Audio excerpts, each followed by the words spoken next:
बिस्मिल्लाहिर्रहमानिर्रहीम। अस्सलाम वालेकुम student, my name is Mohammad Shoaib. Students, आज हम क्लास 10 के यूनिट नंबर 11 का टॉपिक है हमारे पास इंटेंसिटी, साउंड इंटेंसिटी। स्टूडेंट, सबसे पहले हम बात करते हैं कि इंटेंसिटी किसे कहते हैं। तो इंटेंसिटी अगर हम जो है उसकी उर्दू में मीनिंग करें तो वो कहती है शिद्दत, ज़्यादा। मीन्स कोई एक चीज़ अगर ज़्यादा हो जाए किसी एक स्पेसिफिक एरिया के ऊपर, अगर किसी चीज़ की अमाउंट ज़्यादा हो जाती है तो हम कहते हैं कि यहाँ पे इंटेंसिटी ज़्यादा हो गई है। फॉर एग्जांपल, अगर हमारे पास सनलाइट को अगर हम देखें, लेट ये सनलाइट है, ठीक है, और अक्सर हम जो है एक ग्लास उठाते हैं, मीन्स एक लेंस उठाते हैं और उससे जो है फिर हम उसको सूरज के सामने करके उससे या तो हाथ को जला रहे होते हैं या फिर किसी कागज़ को जला रहे होते हैं। तो फॉर एग्जांपल अगर हम देखें, फॉर एग्जांपल ये हमारे पास वो ग्लास है और यहाँ से लाइट आ रही है, ठीक है, नीचे जो है हमने पेपर रखा हुआ है, ये पेपर, ये हमारे पास क्या है, वो लेंस है, ठीक है, या ग्लास है। अब जब ये लाइट इसके ऊपर पड़ती है तो फिर क्या होता है कि ये इस लाइट को एक ही पॉइंट पे जो है फिक्स कर देता है, एक स्पेसिफिक पॉइंट पे वो फिक्स कर देता है सारी लाइट ऊपर से जो आ रही है, ठीक है। और फिर कुछ टाइम बाद आप देख लेते हो कि ये पेपर जो है जल जाती है। ये क्यों जलती है? क्योंकि अगर हम देखें यहाँ पे हमारे पास जो एरिया है जिसके ऊपर ये लाइट पड़ रही है वो कम हो गई है। मतलब कि जितनी भी ऊपर से लाइट आ रही थी वे पूरी की पूरी जो है वो एक छोटी सी पॉइंट के ऊपर जो है वो फोकस कर रही है। मतलब कि अगर किसी एक स्पेसिफिक एरिया में हमारे पास जो लाइट है या जो कोई और एनर्जी है, साउंड एनर्जी या लाइट एनर्जी है, वो जितनी ज़्यादा पड़ेगी उतनी हमारे पास इंटेंसिटी भी क्या होगी, ज़्यादा होगी। अब स्टूडेंट्स, यहाँ पे चूंकि हम साउंड इंटेंसिटी की बात कर रहे हैं तो यहाँ पे हम जो एनर्जी लेंगे वो भी साउंड एनर्जी की ही लेंगे। तो यहाँ पे हम डिफाइन करते हैं कि the amount of sound energy reaching a unit of area in unit time, कि किसी एक स्पेसिफिक एरिया में, किसी एक स्पेसिफिक एरिया पे जो साउंड एनर्जी आ रही है वो एक यूनिट टाइम में कितनी आ रही है। अगर यूनिट इंटरवल ऑफ टाइम में जो है वो ज़्यादा आ रही है एनर्जी तो फिर हम कहेंगे कि यहाँ पे साउंड इंटेंसिटी भी ज़्यादा है, और अगर जो है वो एनर्जी कम आ रही है तो हम कहते हैं कि यहाँ पे इंटेंसिटी भी कम है। फॉर एग्जांपल, ये हमारे पास कोई एक स्पेसिफिक एरिया है, यूनिट एरिया जिसको हम 1 मीटर स्क्वायर का एरिया ले रहे हैं, और यहाँ से हमारे पास साउंड एनर्जी आ रही है। तो अगर ये साउंड एनर्जी एक स्पेसिफिक एरिया पे ज़्यादा है तो हम कहेंगे इंटेंसिटी भी ज़्यादा होगी, और अगर ये साउंड एनर्जी इस स्पेसिफिक एरिया पे कम है तो हम कहेंगे कि साउंड इंटेंसिटी भी कम होगी। अब इसको जो है स्टूडेंट, जो हमारे पास इंटेंसिटी है इसको हम रिप्रेजेंट करते हैं बाई आई, कैपिटल आई से जो हम साउंड इंटेंसिटी को रिप्रेजेंट करते हैं। मैथमेटिकली चूंकि हमने पढ़ा कि इंटेंसिटी जो है ये बराबर है sound energy divided by per unit of area per unit time.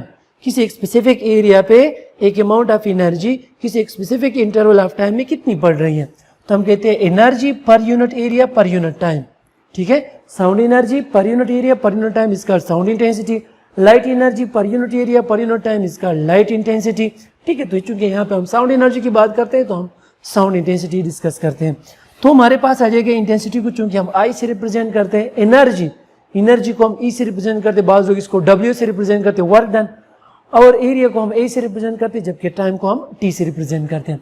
अब यहाँ पे अगर आप देखें स्टूडेंट, हमें पता है पावर क्या है, वर्क डन पर यूनिट टाइम या एनर्जी पर यूनिट टाइम, ठीक है।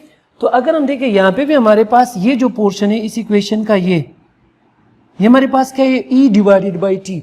तो ई डिवाइडेड बाई टी किस चीज के बराबर होते हैं स्टूडेंट, पे पी के बराबर होते हैं, मींस पावर। तो इसको हम इक्वेशन नंबर 2 का नाम देते हैं, put equation 2 in equation number 1। इस इक्वेशन नंबर 1 में हम इस इक्वेशन नंबर 2 को पुट करते हैं तो हमारे पास इक्वेशन नंबर 1 आ जाएगा कि आई इज इक्वल टू, इस ई बाई टी की जगह हमारे पास क्या आ जाएगा, पी, और ए की एरिया जो है वो अपनी जगह पे होगा। तो intensity is equal to power per unit area.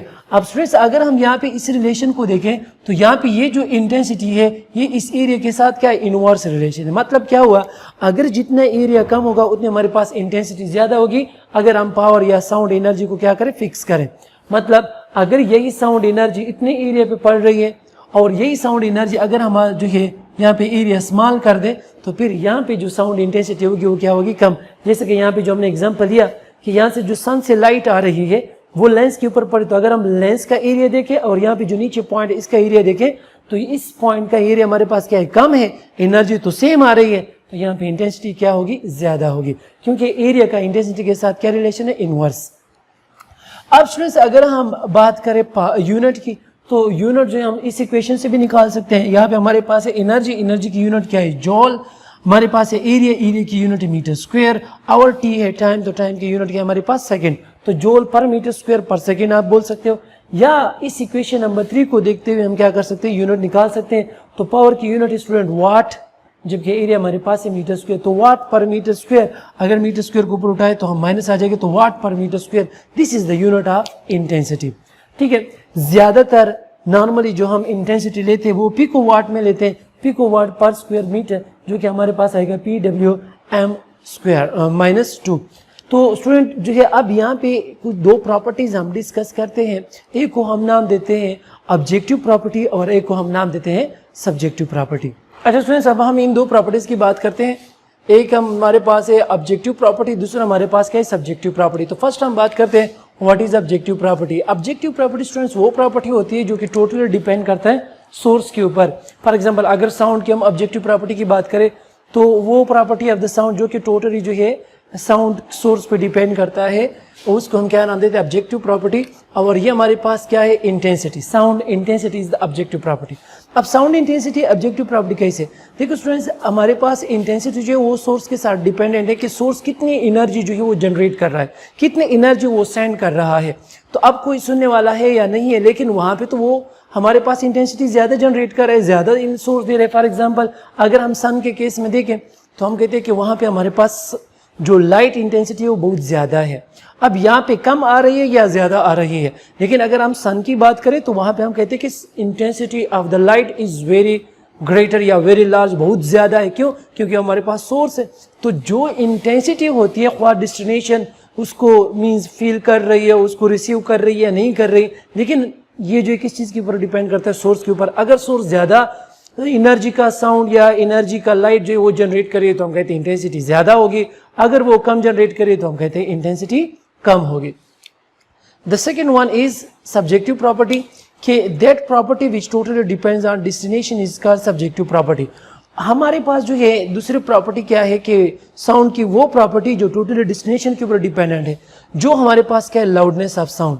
अब लाउडनेस ऑफ साउंड जो है वो डेस्टिनेशन पे कैसे डिपेंड करते हैं, देखो स्टूडेंट्स हमारे पास जो है लाउडनेस, उसकी ऑलरेडी हम प्रीवियस लेक्चर में डिस्कस कर चुके हैं, प्रीवियस वीडियो देख सकते हैं लाउडनेस के लिए कि वो किन किन पॉइंट्स के ऊपर डिपेंड करता है। देखो स्टूडेंट्स वो टोटली जो है डेस्टिनेशन के ऊपर कैसे डिपेंड करता है, डेस्टिनेशन के ऊपर इसलिए डिपेंड करता है कि हम कितना साउंड सुन रहे हैं।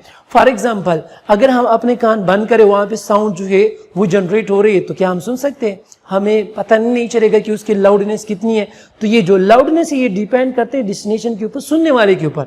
डिटेक्टर जो है उसके ऊपर डिपेंड करता है, या उसकी जो है उस सोर्स से डिस्टेंस कितनी है। अगर वो ज्यादा नजदीक है तो हम कहेंगे लाउड साउंड सुनाई देगा, और अगर ये डेस्टिनेशन जो है उस सोर्स से थोड़ा दूर है तो हम कहेंगे कि यहाँ पे लाउडनेस जो है वो कम आ रही है। तो इसका मतलब क्या है कि जो लाउडनेस है ये साउंड की वो प्रॉपर्टी है जो टोटली डिपेंड करता है ह्यूमंस के ऊपर, या हम कहते हैं कि जो डेस्टिनेशन है उसके ऊपर डिपेंड करती है, या डिटेक्शन जो है डिटेक्टर उसके ऊपर डिपेंड करता है, और वो प्रॉपर्टी हमारे पास क्या है, लाउडनेस है। यहाँ पे स्टूडेंट्स जो है हम एक इंटेंसिटी की बात करते हैं जिसको हम कहते हैं faint sound intensity. Faint sound intensity हम जो ये लेते हैं कि I is equal to 1 multiply या 1.0 multiplied by 10⁻⁻12 watt per metre square. Students ये इंटेंसिटी लेवल जो है या ये इंटेंसिटी जो है हमारे पास, जिसको हम फेंट साउंड इंटेंसिटी कहते हैं, फेंट साउंड जो हमारे कानों को अच्छा लगे, जो इससे कम इंटेंसिटी वाले साउंड जो हम नहीं सुनते, ठीक है। और ये साउंड जो है हम सुन सकते हैं, और जिसकी इंटेंसिटी हमारे पास क्या 1 मल्टीप्लाई 10⁻⁻⁻, मींस ये थ्रेशोल्ड इंटेंसिटी, इससे नीचे हम इंटेंसिटी जो है वो नहीं सुन सकते। तो हम जो है क्या करते हैं कि इस इंटेंसिटी को हम जो एज ए स्टैंडर्ड जो है वो डिफाइन करते हैं। जैसे कि फॉर एग्जांपल हमारे पास लेंथ में मीटर जो एक स्टैंडर्ड है, तो फिर हम लेंथ को मीटर के साथ कंपेयर करते हैं कि वो ज्यादा है या कम है। सिमिलरली जब हम साउंड इंटेंसिटी को फाइंड आउट करते हैं कि इसकी इंटेंसिटी कम है या ज्यादा है, तो हम हमेशा इस इंटेंसिटी के साथ जो हम इसको क्या करते हैं, कंपेयर करते हैं, और उसको हम रिप्रेजेंट करते हैं बाई I0। फेंट साउंड इंटेंसिटी को हम I0 से रिप्रेजेंट करते हैं और इसको हम एज ए स्टैंडर्ड यूज करते हैं। अच्छा, तो this is all about sound intensity की साउंड इंटेंसिटी क्या होता है, सब्जेक्टिव प्रॉपर्टी क्या होती है, ऑब्जेक्टिव प्रॉपर्टी क्या होता है। होपफुली स्टूडेंट्स आपको इस लेक्चर की समझ आ चुकी होगी। इंशाल्लाह नेक्स्ट क्लास में इसका जो सब पार्टिकल है नेक्स्ट लेक्चर में, जो कि इंटेंसिटी लेवल, जो कि इंतहाई इंपॉर्टेंट है, इंशाल्लाह उसके बारे में डिस्कस करेंगे। तब तक के लिए अल्लाह हाफिज़, अस्सलाम वालेकुम।